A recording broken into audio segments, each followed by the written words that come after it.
Well, I have to say too, you have like you were talking, you have so many good friends and in the business that you work with and that you go out on auditions with and you are working against them, or how does it work? Well, yeah, I mean, there's always a friendly competition, Hello. Hello. What? What's going on? What is happening? You guys are invading this Zoom. You're nuts. We're invading the Zoom. What? I'm driving the car. Look at Mr. Hip over there. Look at Mr. Hollywood over there. I'm going for my Man in Black vibe while I drive. Teal is the director of photography. Wait a minute, you're driving? I guess you're not holding the camera. I'm driving, so we'll say goodbye to Nick. It's it's enough when I drive. What's going on, Danny boy? Oh. You guys been sitting there the whole time, like waiting in the wings? David. We've been here since 9 a.m. Just waiting. I can see. Waiting. I can see you clearly haven't showered, Cove, so that's why. When Mark got on, he did not have a mustache when he joined this Zoom. Exactly. That was a long way to go for that one. You are the journeyman of comedy, Nick, for sure. And that journey doesn't always end with laughs. If you stick around long enough, Nick, you'll get a laugh. What is this? Don't you guys have like a monthly lunch or something on Zoom? Yeah, we haven't had it. It's been over a month, but we're due. We're definitely due. It's our breakfast. We do our breakfast. We used to do it, whenever I was in town, and all of us are together. I know Pope's been shooting up until. I thought you'd be gone by now. I thought you were supposed to go back. A couple weeks. Yeah. Okay. Yeah, all right. It's coming. Mm-hmm. But we if we're all in town, we definitely make an effort to meet at it's my go-to place. I have just imposed it on the two of them. I make them drive from wherever the hell they're coming from. Mark and I started this tradition years ago. We met in 2004 on a show.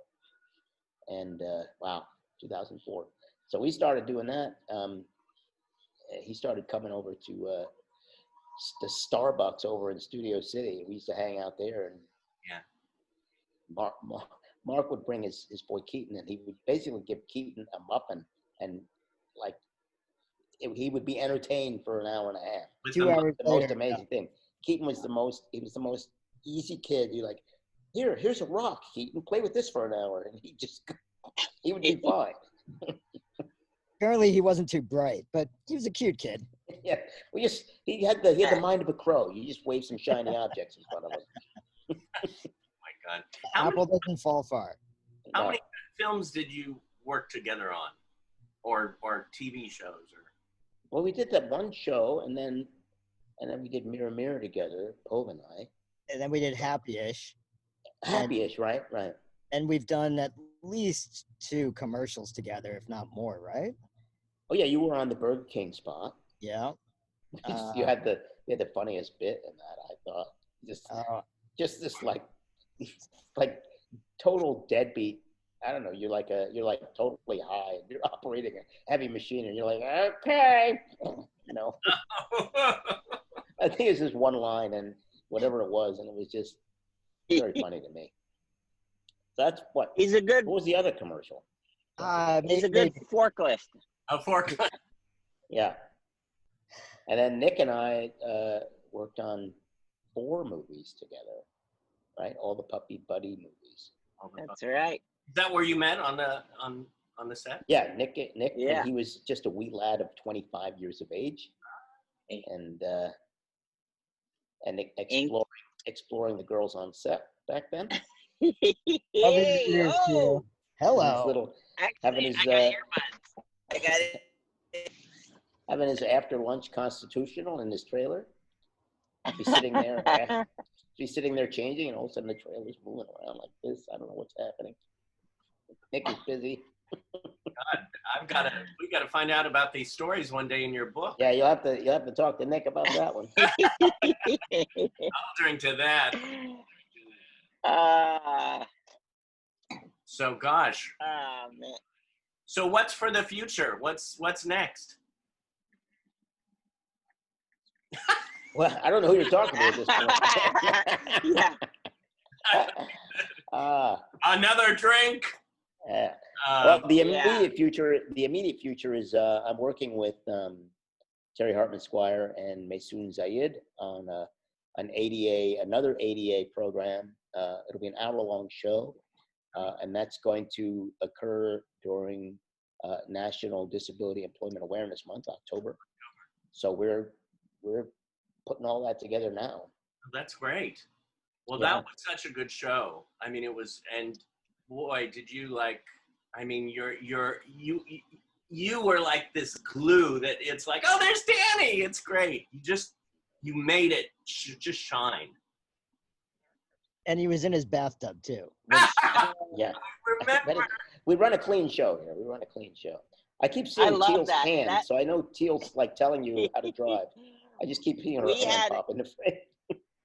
We had everything planned out, and we're doing a curbside. We're driving to go visit Teal's aunt and uncle in St. Louis.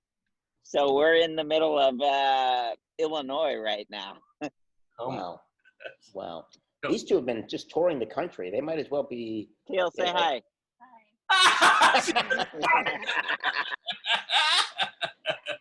It's like a vampire in the sunlight, right?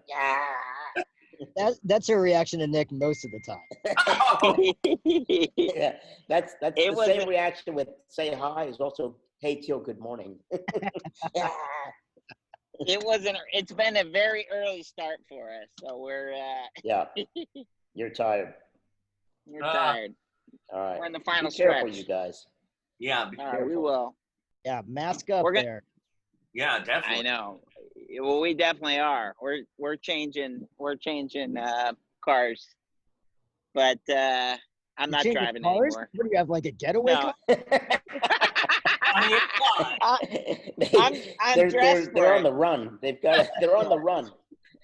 Yeah. Teal is wiping down the fingerprints on the other car, while Nick is hot wiring this one. Could you describe the perpetrators? Look at Rosie. No. Oh, Rosie. Listen, I feel very upstaged now. But don't put your dog in the frame. Oh my gosh. Uh, Well, so this is something too, Mister. This is good for everybody. What do you love about the business, and what just pisses you off?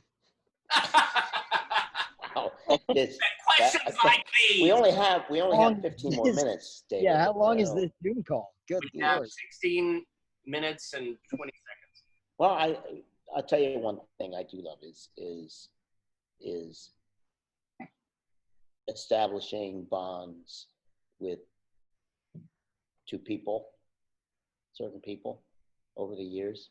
I'm going to say that like Trump. Certain people, you bond with certain people. Very fine people. You get to work with people and have a good time, and you develop a sense of family when you work on a show. And Povey and I, when we first met on this, what was it, Sweet Life of Zach and Cody,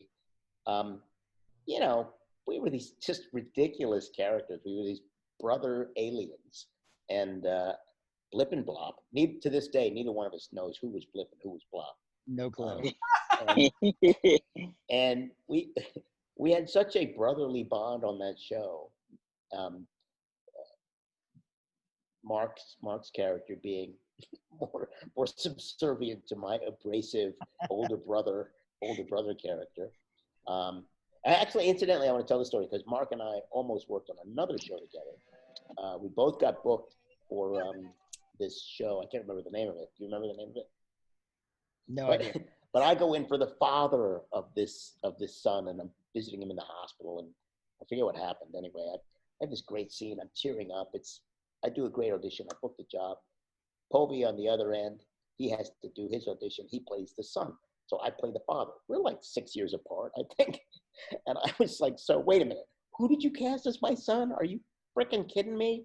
You cast this guy as my son of all people? It was the only time I resented him for getting a job. He makes me look so much older. To this day, I played like people 20 years older than myself. David, I have to tell you this story. Danny, let me tell the story really quick of this Blip and Blop show. And you know, I was pretty new out to LA, and Danny had, you know, he was the dude, and he had done a ton of things, and was, you know, a well-respected actor. And I'm in the waiting room. There's 2 parts available, these 2 characters. And I was like, I had prepared I know this story. You told us I had prepared for Blop, let's say. He was the abrasive, domineering character, and I thought he was tons of fun. He was great. And so I had it all ready to go. And I'm sitting there in the waiting room with half a dozen other actors. And I was about to go. And then the outside door opens up, and in walks, it goes quiet, and in struts Mr. Woodburn. And, you know, somehow he doesn't wait. He just goes straight into casting, and he shuts the door, and you hear, Danny, oh, we're so happy that you're here. Oh, this is amazing. Mr. Woodburn, oh, what are you going to do for us? Get out of here. And There's some he exaggeration there, proceeded for sure. to do the character that I had prepped for. And of course, we can overhear it, and he nails it. It's perfect for him, and he crushes it. He walks out, and they're like applauding and everything. So when they called my name, I went in and just cold read the other part, because I knew Danny had booked that one, and I was like, "There's no way I'm beating Danny Woodburn out." So I just did the other one on the fly to see if I could maybe get a There's shot. nobody at more that abrasive than me. I think that's what it comes down to. one. I mean, I think It they just comes wrote the down part. to who is the biggest a-hole in the room. That's the guy we want, and you know, and then the guy that's going to be victimized by the a-hole. Yeah, traumatized. That's pretty much the story of our relationship. I think that's how it goes. Yeah. What, Nick? Nick's muted. He doesn't know it. Oh, you're He's muted. young. Are you muted, Nick? I was gonna say Blip and Blop, baby. What's a story you have with Mr. Woodburn? We got a lot of stories. You know, I feel like we work together in Canada more than more often. But no, I think we only work together. that's going back. Yeah, I think so. The oh no, I was a security guard when you're in the movie. Right. I stopped you from in the That from getting bit by a giant ant. So that's But five no, I mean films. that's the thing. Yeah, and that's the thing that is the most amazing thing of the business, though. It's getting to hang with these guys. I mean, I look forward to it all the time. It's, you know, there's nobody that I like getting my balls busted in the world more than these guys. You know, and vice versa. We have a. Yeah, go ahead. We got even Jeff Garland is. We have a running. There is a running theme that Jeff Garland. Yeah, can I say this? Is this? Yeah. So Jeff Garland from Curb Your Enthusiasm. He goes to the same place all the time, and he knows Danny, and you know I've known him through comedy, and you know, but he sees us, and so every time he sees us, he goes, you know, I think I'm gonna write the three Not of you I guys think. He into says, I'm going to something. do it. I'm going to write a show. I'm going to write a show. I'm going to do it. But it's like turning into like a running theme. So now every time we go there, we're like, where's Jeff Garland? You know, it's not the same without Jeff. And you know, he'll come in every now and then, he'll spot us, and we'll track him down, and we'll basically ridicule him for having not written the show yet.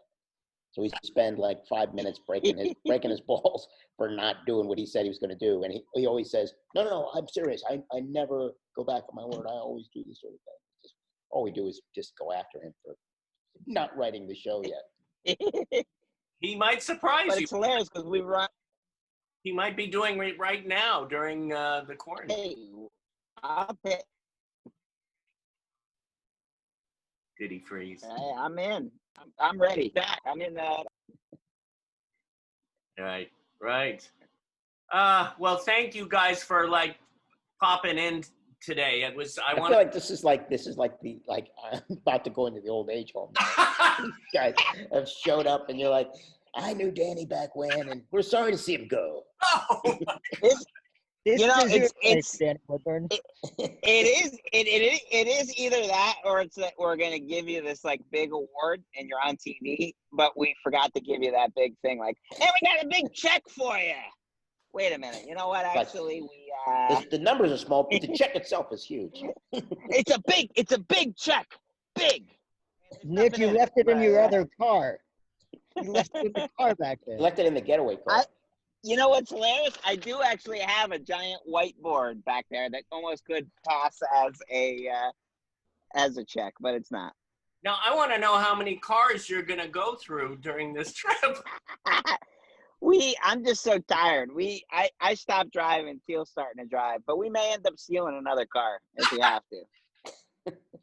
I'll be watching the news. This is a movie with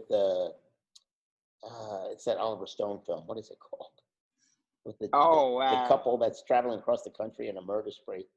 Oh, yeah. Oh, Yeah. Natural Born Killers. Yeah, it's just like this is your own Except version we of got- Natural Born Killers. Except our version, we get Panera bread. You're not supposed to touch the bags. Officer, I can know. you describe the perpetrators? Well, they're like I don't know. They have brown hair and tell bad jokes, and there's just nothing defining about them. If there was only one quality about them, there's a cute girl and a guy who can never finish his jokes. That's who they are. It's a cute girl and some guy who can't find a punchline to save his life. He just babbles. The other thing is, I'm the only one wearing a mask too out here. Of course, so yeah. That's aside from being a little person. I'm like, all right, Teal and I are generally the only people in the middle of the country right now. Yeah. Oh my gosh, I wear two masks. I wear my regular mask, and then Jerry Jewell got me some other masks that are fun. Apparently, we need one for our underwear now too, because apparently we can aerosolize out the back end as well. So I just ordered some N95 Hanes. Oh my God. well, Danny, thanks for letting us crash your party. Yeah, thanks. That was nice of you guys to come on. I mean, we have to do our thing. I know we need. We're out in Palm Springs now. Amy and I finally made it. So I went to go get the mail today, which is in this community place. You have to walk down a block, and it was 114 degrees today. So I walked to the end of the block and turn right and get to that.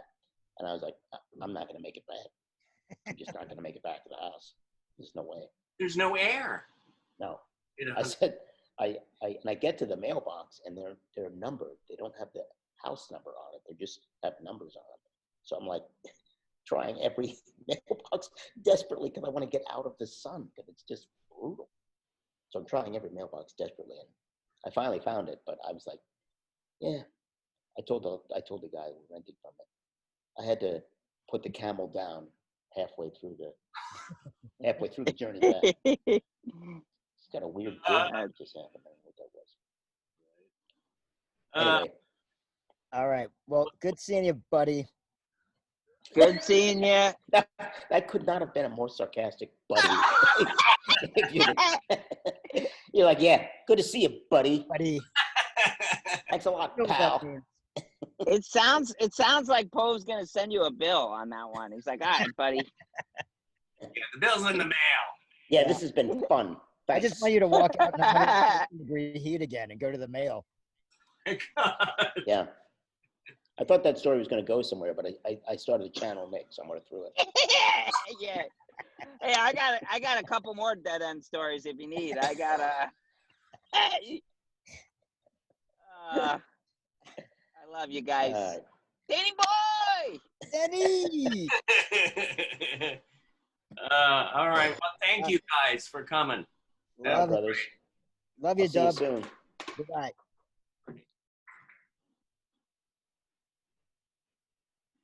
Well, I hope you like surprises. How long were they sitting there listening to me babble on? No. They're in the waiting room and they didn't hear a thing. And I said, come about 4:30. So they were there about 5 minutes, maybe All 6. right. It's so funny. Well, you really are a blessing. I mean, Thank you, David. I value your friendship very much, and I'm glad we could get together and reminisce a little and tell some stories that I haven't told in a long time. Yeah. I mean, we could do a whole, week with Danny Woodburn because you played. I've only just got to the beginning. Yeah, I mean, there's so many more. Believe me, there's so many more. Devil and oh my God, Charmed and everything that you've done. Watchmen. God. Yeah. Well, I'll leave you with this story. Yes. I was really fighting hard to get a shot at that role, and I wasn't getting in. Oh, on Watchmen? And I wasn't getting in. I wasn't getting in at all. And my agent came back to me. They said, "Yeah, the casting director doesn't think you can be that mean." What? That's what they said. They said they don't think you can be that mean. I don't know. I'm just a jovial guy too much. I don't know. I think they had met me for some other things. Who knows? Yeah. So I said, you tell them you get me in the room and I'll show them me. And, I spent a week with a cigar in my mouth, prepping because the character had a cigar. Yeah. And so I just, all week, whenever I drove, I had a cigar in my mouth. And I hated it. And of course, I had to work with a cigar. I played probably 5 characters that smoke cigars, which is hysterical because I've never been a smoker. Wow. But I remember one time during shooting Watchmen that he wanted me to puff the smoke because he wanted to see the smoke coming through. And he wanted me to start puffing as I started walking. And so I'm puffing as I'm walking up to the thing to have all the smoke. And because I'm puffing, the smoke is just hitting me in the face constantly. And I get right up to the bars and I just go, I just start hacking away. So I finally figured out how to do it without killing myself. Like sucking it in. Yeah. But that was a great role. Oh, I love that movie. I'm glad sometimes you have to really, in this business, you have to really push through that door. It's, but you got to find out the reason you're not getting through the door. So that's the trick. And if you can get the reason, you can try to work around it. There. I ended on a quote.